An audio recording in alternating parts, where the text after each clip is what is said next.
Assalamualaikum warahmatullahi wabarakatuh. Alhamdulillah, syukurillah, puji syukur kehadirat Allah Subhanahu wa taala yang memberikan rahmat dan hidayahnya sehingga kita bisa bertemu di pembelajaran bab ke-12 di kelas 12 yaitu tentang beriman kepada hari akhir. Baik, langsung kita mulai saja bahwa iman pada hari akhir bisa kita di lingkungan kita tahu bahwa ada istilah kiamat. Apa itu kiamat? Akan tetapi sebelum jauh ke sana akan saya berikan bahwa ada beberapa kompetensi dasar yang harus dicapai terkait dengan pembelajaran beriman pada hari akhir. Yang pertama, meyakini terjadinya hari akhir. Yang kedua, berperilaku jujur, bertanggung jawab, adil, sesuai dengan keimanan pada hari akhir. Ketiga, menganalisis dan mengevaluasi makna iman pada hari akhir. Keempat, menyajikan kaitan antara beriman pada hari akhir dengan perilaku jujur, bertanggung jawab, dan adil. Indikator yang harus dicapai peserta didik yaitu peserta didik mampu menghayati nilai-nilai keimanan pada hari akhir. Yang kedua, berperilaku jujur, bertanggung jawab, dan adil sesuai dengan keimanan kepada hari akhir. Yang ketiga, peserta didik mampu memahami makna iman pada hari akhir. Dan keempat, peserta didik mampu menyajikan paparan tentang makna, hikmah, dan manfaat pada hari akhir. Baik, kita mulai saja. Hari kiamat. Manusia dilahirkan di atas bumi ini berawal mulai dari nol, yaitu dari mulai bayi, kemudian mengalami perkembangan menjadi anak, kemudian menjadi remaja dan dewasa, dan tentunya dalam kehidupan sehari-hari setelah kita sudah menjadi dewasa tentunya akan ada pernikahan. Setelah pernikahan kita akan mendapatkan keturunan. Setelah mendapatkan keturunan kita semakin bertambah usianya, semakin menjadi lanjut usia, dan akhirnya di akhir kehidupannya kita meninggal dan akan dikuburkan. Kemudian pertanyaannya, kemana setelah itu? Apa tidak ada kehidupan lagi? Begitu juga dengan subuh. Ya, kita ibaratkan di sini ada subuh, duha, menjelang duhur, asar, kemudian maghrib, isya. Itu waktu yang berjalan terus-menerus. Apa itu kiamat? Kemudian terus bukti di Al-Quran mana saja? Banyak ayat-ayat yang menjelaskan tentang adanya hari akhir. Tentunya ada paparan bahwa ini ada tulisanlah hari akhir atau hari kiamat adalah suatu peristiwa luar biasa yang pasti akan terjadi di mana seluruh makhluk termasuk manusia yang pernah hidup di muka bumi akan dimatikan, kemudian hidup lagi untuk mendapatkan perhitungan dan pembalasan atas segala amal yang pernah dilakukan selama hidupnya. Ini ada tulisan bahwa hari akhir itu peristiwa yang luar biasa. Hari akhir di dunia jagat raya ini akan hancur, akan selesai. Itu ada gambarannya seperti itu. Rukun iman yang keberapa hari akhir? Yang pertama, iman pada Allah, iman pada malaikat, iman pada Rasul, iman pada kitab Allah, iman pada hari akhir, dan iman pada qada dan qadar. Termasuk rukun yang ke-5. Kemudian beriman hari akhir merupakan ciri dari mukmin dan muttaqin. Sehingga menjadi orang-orang yang bertakwa, kita sebagai umat muslim yang semakin beriman akan mempercayai adanya hari akhir. Ternyata hari akhir itu ada, atau hari kiamat ada dua. Ada kiamat sugro dan kiamat kubro. Kiamat kecil yang biasa di lingkungan kita ya tahulah ada bahasa kiamat kecil dan kiamat besar. Kita akan bahas tentang itu. Kiamat sugro. Kiamat sughra atau kiamat kecil merupakan kehancuran, kematian, atau akhirnya kehidupan manusia yang bernyawa. Jadi kehidupan kita sebagai manusia akan hilang nyawa kita. Di dunia ini baru menjadi di kiamat terjadi kiamat kecil, yaitu contohnya banjir, ledakan gunung berapi, kematian, dan tsunami dan lain-lain. Itu kiamat kecil. Kemudian saya tampilkan di sini ada media contoh kiamat kecil. Di situ ada banjir, ada kematian, ada kecelakaan, ada bencana alam, ada longsor. Tiap-tiap yang bernyawa akan merasakan mati. Kemudian hanya kepada kami kamu kembali. Itu Quran surat Al-Ankabut. Kullu nafsin dha'iqatul maut summa ilaina turja'un. Bahwa alam barzah merupakan alam lanjutan tempat hidup manusia setelah mati sampai mereka dibangkitkan dari kubur. Setelah meninggal, setelah kita mengalami kiamat kecil, kita akan masuk ke alam barzah, di istilah di lingkungan ini bahasa kita alam kubur. Kemudian kiamat kubro. Apa itu kiamat kubro? Kiamat kubro yang kiamat besar, yang merupakan peristiwa besar hancurnya alam semesta berserta isinya, makhluknya sebagai awal dimulainya kehidupan akhirat. Jadi kehidupan yang ada di dunia ini, di atas bumi ini, di jagat raya ini, di tata surya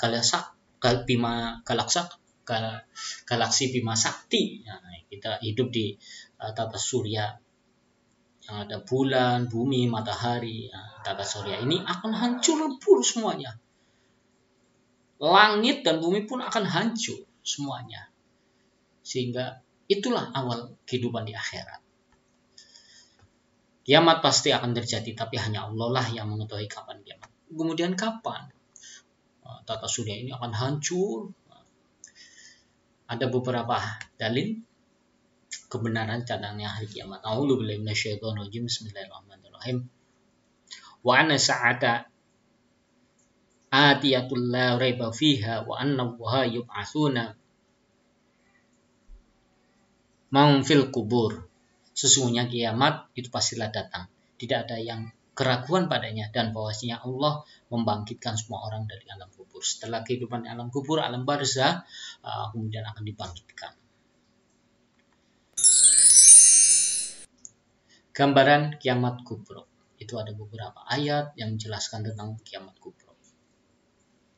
Ada bahwa di Quran surat Al-Haqqah ayat 13 sampai 16, maka apabila sang sangkakala ditiup sekali dan diangkatlah bumi dan gunung, lalu dibenturkan keduanya sekali bentur, maka pada hari itu terjadilah kiamat dan terbelahlah langit, karena pada hari itu langit menjadi lemah. Itu nanti gambaran kiamat kubro. Ini ada beberapa tampilan. Yang pada awal sang sangkakala itu pertama kali ditiupkan, kemudian alam semesta hancur, kemudian ditiupkan lagi yang kedua trompet malaikat Israfil, kemudian Allah membangkitkan manusia dari alam barzah, kemudian berkumpul di padang mahsyar, kemudian dihisab amalnya, ditimbang amalnya, kemudian berjalan siratal mustaqim, maka di akhir adalah surga dan neraka. Akan tetapi kadang kita manusia terlalu ego untuk terlalu sombong untuk mendahului kehendak Allah. Ada beberapa ramalan-ramalan yang akan ada kiamat. Kapan? Ada yang prediksi akan terjadi di tahun sekian. Ternyata ada 12 ramalan kiamat yang gagal. Sampai di videokan bahwa ada tahun 2020 gitu, itu akan hancur, tapi ternyata enggak. Hanya Allah yang tahu. Jadi ada ramalan kiamat 2020, ada 2000 kiamat 5 Mei 2000, kemudian kiamat musim gugur 2013, 12, ternyata tidak ada yang benar. Bahkan baginda Rasul pun tidak tahu kapan terjadinya hari kiamat. Kiamat yang besar itu. Kiamat rahasia Allah sesuai dengan firman Allah Quran surat At-Toha 15. Ini ada ayat-ayatnya yang menjelaskan tentang adanya kiamat nanti akan terjadi. Ada Quran surat Al-Zalzalah ayat 1 sampai 6. Bersumberkan dari Quran. Banyak ayat-ayat yang menjelaskan tentang hari kiamat. Kemudian banyak informasi. Kemudian setelah di hari akhirat nanti, di hari kiamat, kehidupan di akhirat nanti ada hari-hari, ada yaumul al-qiyamah, yaumul al-akhir, yaumul al-asal, al-fatl, kemudian banyak ada hari penyesalan, hari mendekat, hari perjanjian, hari penyaksian, ada bencana, tanda-tanda itu hari itu gambaran tentang kiamat kubro. Kemudian apa sih tanda-tanda kiamat kecil? Ada melimpahnya harta benda di dunia ini, akan ada tanda-tanda kiamat kecil, enggan menerima sodako, kemudian ada munculnya orang yang mengaku nabi, kurangnya sifat amanah, pejabat yang zalim, perzinaan, banyak kemungkaran, berlomba-lomba mendirikan bangunan masjid akan tetapi tidak memakmurkannya, banyak musyrik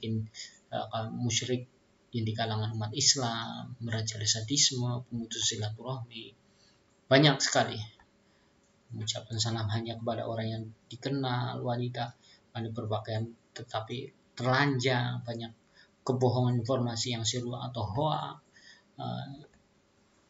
sehingga ya kayaknya beberapa hal tanda-tanda ini sudah dialami di kehidupan sekarang, sehingga bisa dikatakan bahwa tanda-tanda kiamat kecil sudah ada. Kemudian bagaimana tanda kiamat besar? Datangnya bangsa Ya'juj Ma'juj, terus ada Dajjal, turunnya Imam Mahdi, turunnya Isa Al-Masih alaihissalam, terbitnya matahari dari barat, lenyapnya Al-Quran dari mushaf, dari hati manusia, rusaknya Ka'bah di kota Mekkah. Nanti suatu saat akan terjadi seperti itu. Ada tukor kabut selama 40 hari yang mematikan semua orang beriman sejati, sehingga mereka tidak perlu mengalami tanda-tanda kiamat. Jadi ada sebuah kabut besar bila manusia di alam ini telah menjadi kafir semuanya. Begitu juga ada hadis tentang tanda besar, tanda-tanda kiamat besar. Rasulullah bersabda, keluarnya asap tebal, munculnya Dajjal, munculnya binatang melata di bumi, terbitnya matahari dari tempat terbenamnya, turunnya Isa bin Maryam, keluarganya Ya'juj Ma'juj, berlakunya gempa bumi di timur, di barat, di semenanjung tanah Arab, dan terakhirnya keluar api dari Yaman yang akan mengusir manusia kepada Masyar. Hadis riwayat Muslim. Alur kehidupan manusia, bahwa manusia pertama awalnya dia dunia, alam barzah, di alam kubur, kemudian akan ada kiamat, kemudian ada kebangkitan, hari kebangkitan, kemudian ada pasca dikumpulkan di pada Masyar. Pada masa itu akan mendapatkan syafaat Nabi, kemudian dihisab, setelah jazi di yaumul jaza, kemudian nanti akan ditimbang amal kebaikannya. Inilah siklus bagaimana kehidupan selanjutnya, yaitu kemudian ada siratal mustaqim, ujian, kemudian neraka apabila yang jatuh, kemudian surga. Dalil alur kehidupan yaumul ba'ats, yaumul hasyr. Ini ada beberapa penjelasan terkait dengan nama-nama hari, yaumul hisab, hari perhitungan, yaumul mizan, timbangan amal, ada ujian keimanan pada hari ketiga. Kemudian ada siratal mustaqim, itu apa? Ini penjelasannya, barangkali akan lebih paham nanti bisa saya share hasil presentasi ini. Demikian saja hasil pembelajaran kali ini, kurang lebih mohon maaf. Mari kita akhiri dengan pembelajaran dengan bacaan hamdalah. Alhamdulillahirabbil alamin. Billahi taufiq wal hidayah. Wassalamualaikum warahmatullahi